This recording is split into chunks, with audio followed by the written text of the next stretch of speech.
جو بندہ سانس روک کے اس کو پڑھ لے، سانس روک، اس کا دل روشن، اس کے جذبے روشن، اس کو ولایت ملتی، اس کو روحانیت ملتی، اس کو برکتیں ملتی ہیں، اس کو خیریں ملتی ہیں۔ چھوٹا سا لفظ ہے، کیوں؟ فرشتوں کی تبدیلی کا وقت ہے۔ عصر کے وقت جو بندہ عمل کرے گا اس کو 2 فرشتے ملیں گے، آنے والے بھی جانے والے۔ کسی بھی نماز میں 2 فرشتوں کی آمد نہیں ہوتی، ایک فجر میں اور ایک عصر میں، ایک آنے والے ایک جانے والے۔ آنے والے کہیں گے یا اللہ یا لا یجلیھا لوقتھا الا ہو، پڑھ رہا تھا۔ اللہ پاک فرمائیں گے اس کا جذبہ کیا تھا؟ یا اللہ اس کا جذبہ تھا دل روشن ہو جائے، زندگی روشن ہو جائے، اندھیروں سے نکل جاؤں، دل کی دنیا آباد ہو جائے، من کی دنیا آباد ہو جائے اور جذبوں کی دنیا آباد ہو جائے۔ یا اللہ یہ جذبہ تھا۔ اور ایک فجر کا وقت ہوتا ہے جس فجر کے وقت میں یہ 2 چیزیں تبدیلیاں ہوتی ہیں۔ عصر کے وقت ایک اور بھی فیصلہ ہوتا ہے، وہ اولاد اور نسلوں کا فیصلہ ہوتا ہے۔ یہ میری بات یاد رکھیے، اولاد اور نسلوں کا فیصلہ عصر کے وقت ہوتا ہے۔ اس لیے فرمائے جو بندہ عصر کے وقت یا رحمان پڑھے، میں جو بندہ عصر کے وقت 11 بار یا رحمان پڑھے گا، کیا پڑھے گا؟ صرف 11 بار یا رحمان پڑھے گا عصر کے وقت، اللہ اس کی نسلوں کے فیصلے فرماتے ہیں۔ بڑی قیمتی بات، نسلوں کے فیصلے فرماتے ہیں، نسلوں، اللہ اس کی نسلوں کے فیصلے۔ اس وقت بے اولادی بڑھ رہی ہے، بہت بڑھ رہی ہے، حد سے زیادہ بڑھ رہی ہے، بے اولادی بہت بڑھ رہی ہے اور حد سے زیادہ بڑھ رہا ہے۔ اللہ اس کی نسلوں کے لیے فیصلے فرماتا ہے۔ دیکھیں اللہ نے 2 چیزوں کو فرمایا ہے کہ تم ان کو پسند بھی کرتے ہو اور اس پہ تمہیں فخر بھی ہے، المال والبنون، ایک مال اور ایک بیٹے۔ یہ تمہارے لیے 2 چیزیں پسندیدہ ہیں، مال اور بیٹے۔ فجر کے وقت مال ملتا ہے، عصر کے وقت بیٹے ملتے ہیں۔ عجیب بات، فجر کے وقت کیا ملتا ہے؟ بولے، اور عصر کے وقت، اچھا فجر اور عصر کی تقسیم ہے، عجیب تقسیم ہے۔ عصر کے وقت طلسمات بہت ٹوٹتے ہیں، تو بہت ٹوٹتے ہیں، بندشیں بہت ٹوٹتی ہیں، کیونکہ عصر کا وقت اصل میں بڑا نازک ہے۔ ظہر اور مغرب کے درمیان کا نازک وقت، انسان نے ظہر کو وقفہ کیا، فجر کا کام کیا ہوا ہے، اب وہ اس کو مغرب قریب نظر آتی ہے، اور یہ نماز بہت حساس نماز، بہت حساس، بہت حساس۔ فجر کا جو بندہ فجر کو قیمتی بنا لے گا، اللہ اس کی نسلوں میں روزی نہیں چھینے گا، اس کی نسلوں میں رزق نہیں چھینے گا، اس کی نسلوں کے اندر روٹی نہیں چھینے گا، اس کی نسلوں میں قرضے نہیں ہوں گے، اور اس کی نسلوں میں فقر نہیں ہوگا، اس کی نسلوں میں غربت نہیں ہوگی، اور اس کی نسلوں میں مفلسی نہیں ہوگی۔ اور لفظ مفلسی فلوس سے ہے، فلوس کہتے ہیں مال کو، پیسوں کو، عرب میں کہتے ہیں فلوس معافی، پیسے نہیں ہیں، مفلسی فلوس سے نکلی۔ اللہ پاک اس کی نسلوں سے مفلسی نہیں دیں گے جو فجر کے وقت کو قیمتی بنا لے۔ تھوڑا سا وقت فجر کا، اور ہے نازک سا وقت، عصر کا وقت بھی بڑا نازک سا ہے، آیا اور گیا۔ ظہر کا وقت بہت لمبا، مغرب کا وقت عشاء تک، عشاء کا وقت فجر تک، فجر سے پہلے سارا عشاء۔ عصر کا وقت بہت نازک ہے اور فجر کا وقت بہت نازک۔ یہ 2 وقت فیصلوں کے ہیں، اور ان 2 وقتوں میں جو بندہ فیصلے کروا لے وہ اندھیری دنیا سے نکل جائے گا، بیٹے، نعمتیں، رزق، عزتیں اور برکتیں پائے گا۔ اور میں نے پہلے بھی عرض کیا کہ فرشتوں کو دوست بنائے، فرشتے جب دوست بن جائیں گے ہمارے ہر کام میں، ہر مشکل میں ہمارا ساتھ، ان سے ہمارا تعلق بن جائے گا، ان سے ہمارا انس ہو جائے گا، ان سے ہماری دوستی ہو جائے گی، انس ہو جائے گا، دوستی ہو جائے گی۔ پھر جو کام کہیں گے وہ فرشتے ہمارے کاموں میں لگ جائیں۔ کیوں؟ اللہ نے فرشتے بنائے اس لیے ہیں، اور اگر ان کو ہم کام کہہ رہے ہیں تو یہ شرک نہیں ہے، اللہ نے تو بنائی ہماری خدمت کے لیے ہیں۔ مثلا ایک بندہ اپنے کسی خادم کو کہتا ہے مجھے پانی پلا دے، تو ساتھ بیٹھا کہتا ہے کہ شرک کر رہا ہے۔ کیوں؟ تجھے تو اللہ سے پانی مانگنا تو بندے سے مانگ رہا ہے، تجھے تو اللہ سے مانگنا تھا، بندے سے کیوں مانگ رہا ہے؟ اللہ نے اس بندے کو میری خدمت کے لیے مقرر کیا ہے، میں اسے اگر مانگ رہا ہوں میں مجرم تو نہیں ہوں۔ عصر کے وقت کو قیمتی بنا اور فجر کے وقت کو قیمتی بنا۔ فجر کے جو لمحات ہیں، یہ فجر کے جو لمحات ہیں یہ رزق کے لیے بہت زبردست ہیں، اور رزق روحانی اور رزق جسمانی۔ جو کہتے ہیں میرے گھر میں رزق ختم نہ ہو، میری نسلوں میں رزق ختم نہ ہو، اور میری نسلوں میں فاقے نہ ہو، غربت نہ ہو، بڑے تمنگر دیکھے، بڑے مالدار دیکھے، ایسے لوگ دیکھے جن کے پاس خزانے ہی خزانے تھے، لیکن فقر اور فاقے کی جب لپیٹ میں آئے تو ہر چیز ختم ہو گئے، کیونکہ جب دینے پہ آتا ہے ان گنت دیتا ہے، اور جب لینے پہ آتا ہے پھر ان گنت لیتا ہے، اور اتنا لیتا ہے کہ فقر فاقوں اور غربت کی انتہا ہو جائے۔ اپنی زندگی کے سفر میں ان دو اوقات کو قیمتی بنا، کالی دنیا سے نکل جائیں گے، اچھا پھر کالی دنیا کے ساتھ کالے روگوں سے نکل جائیں گے، ایسے روگ، ایسے مسائل، ایسے مشکلات جو مجھے زندگی میں الجھا دیں، جو میرے رزق میں مجھے الجھا دیں، جو میری صحت میں مجھے الجھا دیں، جہاں ناکامیاں اور پریشانیاں میرے ارد گرد پیدا کر دیں اور میرے حالات میں مجھے تنگیاں آ جائیں، میرے حالات میں مجھے سختیاں آ جائیں، کالے روگ ایسے ہوں، لوگ مجھے چھوڑ دیں، لوگ مجھ سے منہ موڑ جائیں، مجھے چھوڑ دیں، مجھ سے منہ موڑ جائیں، اور بیماریاں ایسی ہوں، چھوٹی سی بیماری ہو، چھوٹی سی، دو لمحے ہیں، دو وقت ہیں، ایک عصر کا وقت اور ایک فجر کا وقت، ان دو لمحوں اور دو وقتوں میں اپنی زندگی کا تھوڑا سا فارغ کریں، تھوڑا سا فارغ کریں۔ کالی دنیا یوں گئی، کالے لوگ یوں گئے، کالے روگ یوں گئے، چل ہر چیز گئی، ختم، ہر چیز ختم ہو، ہر چیز گئی، اور زندگی میں چین، سکون، راحت، رحمت، عزت، برکت اور سکون اور خوشیاں خوشحالیاں اور خوشیاں خوشحالی۔ اگر ہمارا دل روشن ہو جائے تو ہم اندھیرے کے سفر سے نکل آئیں۔ اس کے لیے کام کریں۔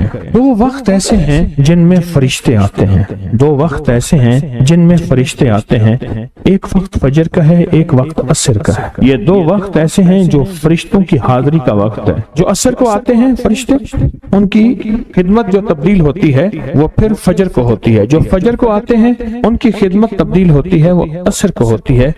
دو وقت ایسے ہیں، اس لیے آپ نے دیکھا ہوگا فجر اور عصر کے بعد اکثر بیٹھ کے تھوڑی دیر تسبیحات پڑھتے ہیں۔ اس کی وجہ یہی، یہ دو وقت ایسے ہیں جب حاضریاں تبدیل ہوتی ہیں۔ ان دو وقتوں میں فرشتوں کے ذریعے اللہ کے پاس کچھ پیغامات پہنچاتے ہیں کہ اللہ تیرا دوست بننا چاہتا ہوں، اس دل کی دنیا کو آباد کرنا چاہتا ہوں، ان جذبوں کو پاک کرنا چاہتا ہوں، اور تیری محبوبیت چاہتا ہوں، اور تجھے محبوب بنانا چاہتا ہوں۔ اللہ تو چاہتا تو ہو جائے گا، تو چاہ لے۔ اور اللہ کا ایک نظام ہے، اللہ کا ایک نظام ہے، اور وہ نظام رب کا سچا نظام، وہ نظام رب کا سچا نظام۔ اور وہ نظام کیا ہے؟ یہ جو چاہتا ہے اللہ اس کے لیے کر دے، اس کا سچا نظام، جو چاہتا ہے اللہ اس کے لیے کر دے۔ اس لیے عصر کی نماز کے بعد جو شخص عصر کی نماز کے بعد کیا کرتا ہے؟ لا یجلیہا، بس سانس روک کے پڑھ لے، جتنی دفعہ پڑھ لے۔ عصر کی نماز کے بعد، عصر کی نماز کے بعد بڑے فیصلے ہوتے ہیں، اور فجر کی نماز کے بعد بڑے فیصلے ہوتے ہیں، طاقتور فیصلے ہوتے ہیں، بہت طاقتور فیصلے ہوتے ہیں۔ لا یجلیہا لوقتہا الا ہو۔ عصر کے وقت میں ایک اور چیز ہے، اور بڑی اہم چیز ہے۔ ایک تو میں نے عصر کے وقت میں عرض کیا لا یجلیہا لوقتہا الا ہو، سانس روک کے پڑھ لیں، جتنی دفعہ پڑھ لیں، بہت ملتا ہے۔ تسبیحات فاطمہ کب پڑھنی ہے؟ فجر کے بعد اور عصر کے بعد۔ اس کی وجہ ہے کہ فرشتوں کو یہ تین الفاظ بہت محبوب ہیں، کلمتان خفیفتان، الفاظ بہت طاقتور ہیں، اس لیے تسبیحات فاطمہ فجر اور عصر کے بعد یہ وقت فرشتوں کی تبدیل کا ہے۔ جو صبح اور شام یہ تین صورتیں پڑھ لے، فرمائے یہ تمہیں ہر چیز سے کافی ہوگی۔ حضرت عائشہ صدیقہ رضی اللہ تعالی عنہ سے روایت ہے کہ آپ نے فرمایا جب بستر پر سونے کے لیے تشریف لاؤ، اپنی دونوں ہتھیلیوں کو اکٹھا فرماتے۔ آپ جب بستر پہ سونے کے لیے تشریف لاتے، اپنی دونوں ہتھیلیوں کو اکٹھا کرتے۔ اب آپ دیکھیں یہ عمل ہے۔ ایک بندہ کہتا ہے کہ ہتھیلیوں کو اکٹھا کرنے کی کیا ضرورت ہے، ایسے ہی پڑھ لیں۔ یہ ابکری والے یہ عمل کہاں سے لے آئے ہیں؟ اس کی ناواقفیت ہے، اس کے علم کی کمی ہے۔ جو عمل میرے کملی والے نے فرمایا، اب مجھے کسی دلیل کی ضرورت نہیں ہے، یا ہے کسی حوالے کی، کسی ثبوت کی نہیں ہے۔ جو میرے حضور نے فرمایا بس حق ہے، حق ہے اور حق ہے۔ تو فرمایا کہ آپ اپنے دونوں ہتھیلیوں کو غور سے توجہ کریں، اکٹھا فرماتے، جیسے ہم دعا کے لیے جمع کرتے ہیں ہتھیلیاں، دعا مانگتے ہیں نا، ایسے میرے حضور اپنی دونوں ہتھیلیوں کو اکٹھا فرماتے، پھر تین صورتیں پڑھتے۔